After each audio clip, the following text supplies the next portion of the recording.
Right, so I just want to show you this figure 4, which is probably one of the simplest figure 4s you can get, and probably one of the easiest to make on a larger scale, if you know what I mean. So you could make a load of these to put in a bag, or you know, if you can use them for triggers. Quite easy to make these. Make one set and then you can easily make the rest using it as a template. So you've got 3 bits there, as you can see. Hopefully you can see them. So this one is just, it was all just you know, flat piece of wood. And this, to be honest, this part you don't need to do, but that's your end of your trigger. Just one slot cut in there. That one is just a straight cut and then a curved cut. One cut there. To be honest, that one's not necessary either. You don't have to do that one, but it makes setting easier. I'll explain later if I don't forget. And this one, just cut at an angle there and then cut at an angle there. So I'll set it up and show you. The reason this one makes it easier, because this one has to sit on top of there.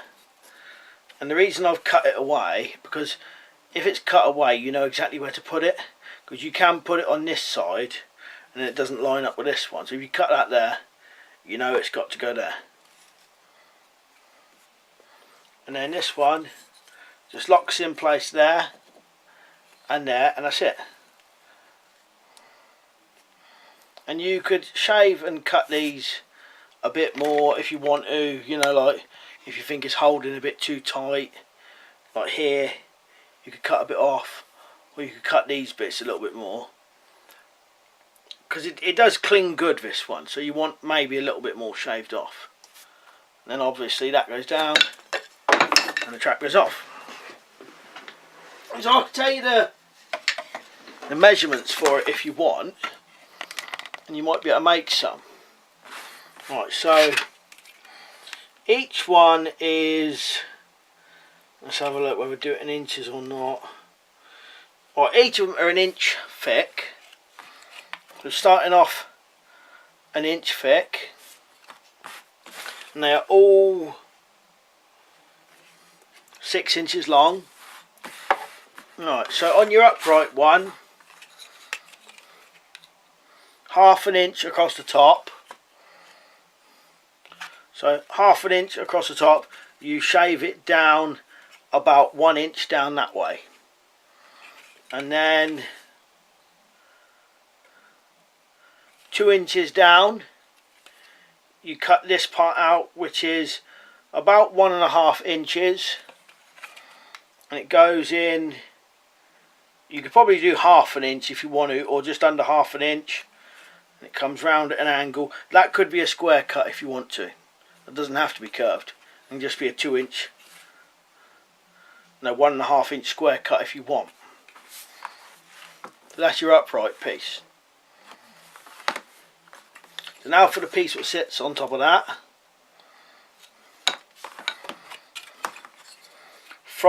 Nearly from the very point, you want to just leave a little flat part.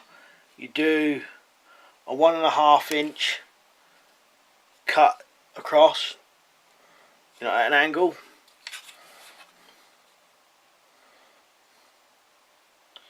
And then nearly just under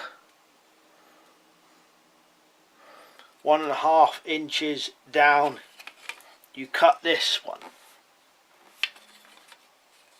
which that is about 3/4 of an inch from there to there. You cut it in like that, and that's about 3/4 of an inch there, and that's probably 1/2 inch there. And then for your trigger stick,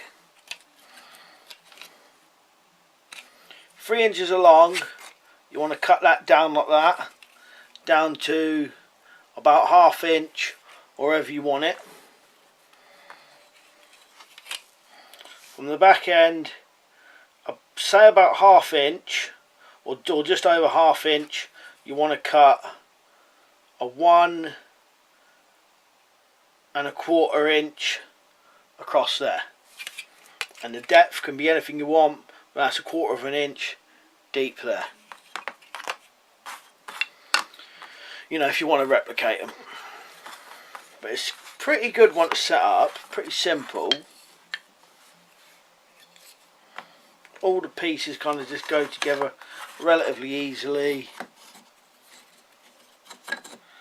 To be honest though, some figure 4s you can set up one-handed. This one is a little bit harder to set up. You do need 2 hands to set it up. It's a nice easy one to make, especially if you want to make a load of them.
So that's essentially a run through figure 4. What you could do on the end of the trigger is put the treadle plate like Mark Hovell does. So that's just a light thin piece of wood, 2 holes drilled in it at each end, bit of string going through the back, and the loop of it going over the end of the figure 4 trigger. And when the rat stands on it, I'll show you a picture of that.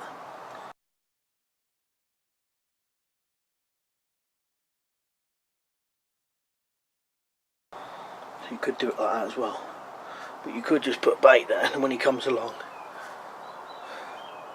you get caught that way. So I'll run through figure 4.